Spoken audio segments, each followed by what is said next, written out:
Good afternoon. I'm director and producer James Magnum Cook. I am now a producer on multiple films that I've helped people out for credits and gotten my name under their films. I've also been a producer on Batman Date with Destiny, a fan film, which I also starred in. I was the director and producer of Bloody Sisterly Love, which has been out on Amazon, and now thanks to a few people who took it upon themselves to throw it out on free download sites and also on YouTube, where we've had to fight day in and day out, it is out there. I also am the director and producer on the prequel, Catwoman, The Heart of Gotham, and I will be the director on Captive Audience and the producer on Hard Landing that will be being worked on next year. This is the Magnum Caliber Films Ranch, or as we call it, the model and filming ranch, because we shoot both the models here and the films here. We don't shoot every single aspect of the films here, obviously, but we do certainly shoot quite a bit of it here. We have a small studio here.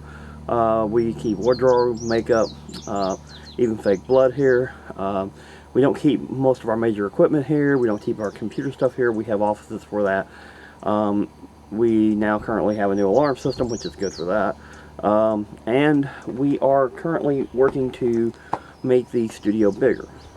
The ranch itself, as we will talk about, is a 30-acre filming area that we use for most of our outside work, except for some stuff that we use in the city of Bowling Green, Kentucky, and that is our base headquarters.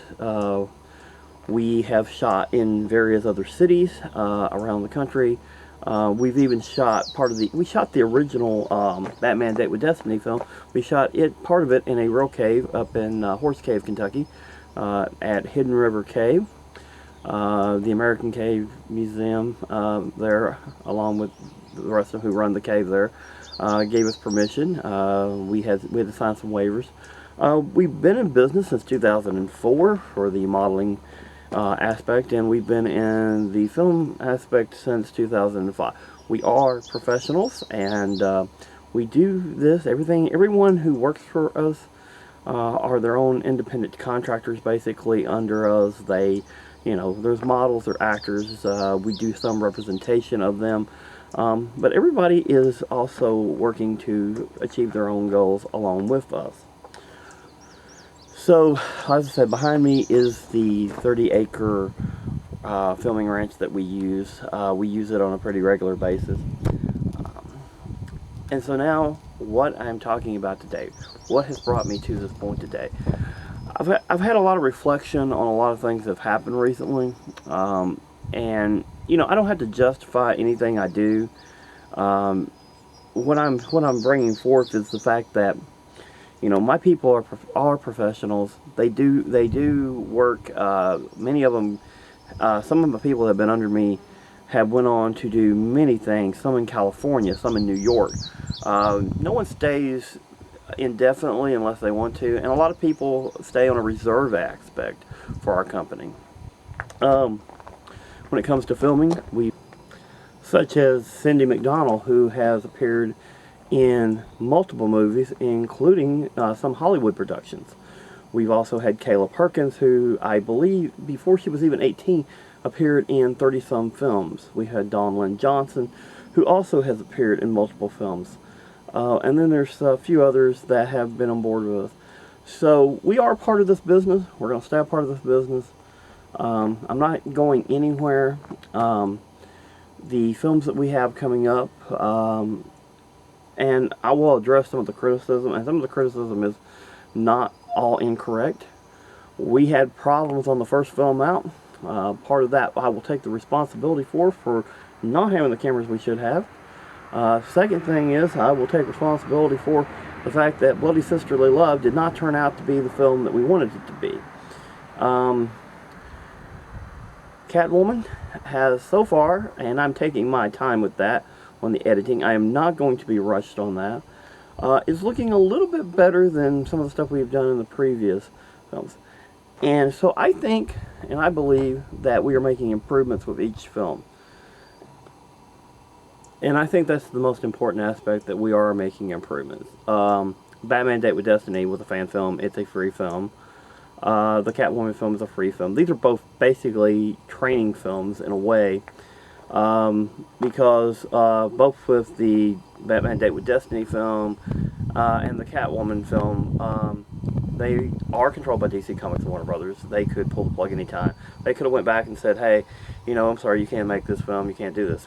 We make no monetary gains off of those films. Those films are strictly for fun. We're fans, just like other people are fans, and also I do use them for training purposes, especially for new models. I have a couple of teenage models slash wannabe actors in the upcoming prequel, and of course, so this is kind of getting their feet wet kind of thing.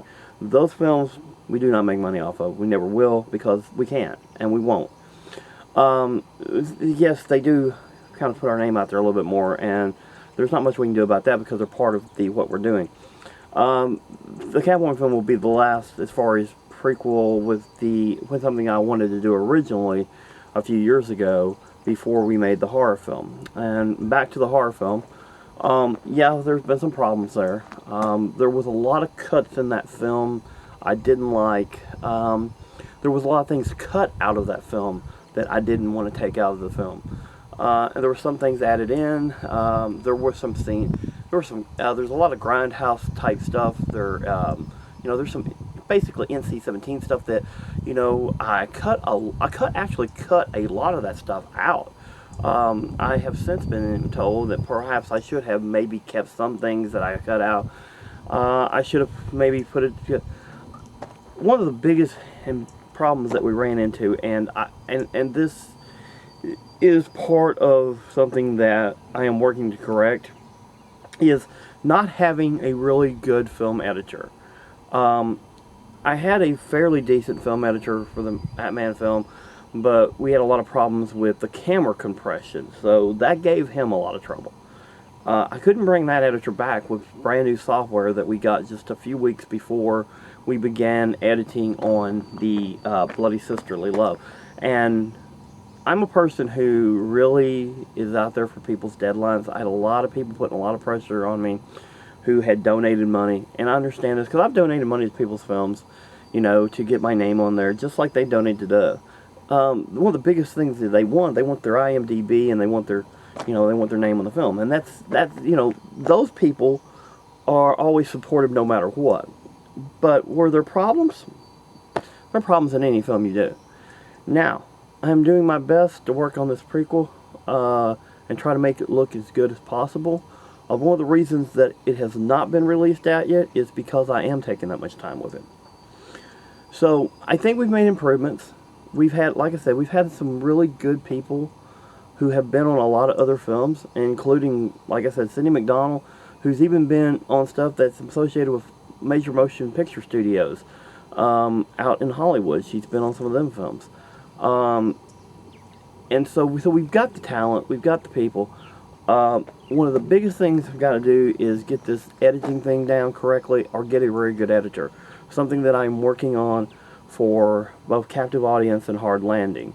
Hard Landing, which will be directed by Lando Carey Dalton, who did direct the Batman film after the first director, Matt Shore, did not complete with the project. But that's another story. I think most people who have followed us over the years know the history of that, so that's not really an issue there. I'm just kind of bringing forth everything we do and where we do it and why we do it. We love doing what we do. Even with the setbacks, the problems of editing, all this other stuff. And there's been some other questions asked in recent history, and I kind of get a kick out of this. And it's kind of like, are you still in charge of your company? Wow, am I still in charge of my company? Absolutely, I'm 100% still in charge of this company. So let's get that out of the way. Yes, I have partners, and yes, I have people who have somewhat equal with the models, and I have a network of photographers that work with us from the modeling division. But I'm certainly working on the film aspects as much as possible. One of the things I think that I'm going to try to do with both Captive Audience and Hard Landing is I'm going to try to raise a budget beyond anything we've ever raised. And I think if we can get that budget, or at least close to those budgets, when I'm looking at $50,000 for each one of those budgets. We've got the talent. The only thing we don't have is a really good editor. We need a really good editor. And a really good editor could make or break this entire operation. You can only do so much basic editing when you're not really an editor. I can write a script, I can direct what I want, I can produce with no problem, and I've got the talent, but I'm certainly always looking for a really good editor. And so if there's one out there, I'm going to find them, and we're going to make things, and we're going to make these films better. We're moving on. We feel we're successful with each thing that we do, and one thing I'm not a quitter. I don't give up, and I'm very confident. Some people would like to think that I'm somewhat arrogant on that, but confidence and arrogance, it depends on the fine line that you are. I think you have to kind of understand that, yes, I understand there's a problem, and if I were totally arrogant, I would just say, oh, I'm just going to do whatever, and that's not me. But confidence, I am. I do have the confidence, and I will make this work, because I don't give up. So anyway, I love our fans. We do actually have fans, and we have people in this business who do still support us, and we will move forward. And hopefully with a lot of hard work and hopefully getting the right people on board at the right time, we're going to make some awesome stuff in the future. And thank you for those of you who have supported us. We appreciate that 100%. Ironically, Bloody Sisterly Love did actually really, really well in the sales for what we have, for the type of movie that was, and the cut that we had. So before it was thrown out into the download sites, I felt confident about it. So I'm happy about it. I may not ever be happy about the way it was cut in the end, but hey, you do what you have to do, you move on, and you make things better. And that's what I'm here to do. I am going to do that. And thank you for everyone who has supported us and continues to support us. This is James Magnum Cook, and signing off from the Magnum Caliber Films and Magnum Models Ranch. Thank you and have a great day.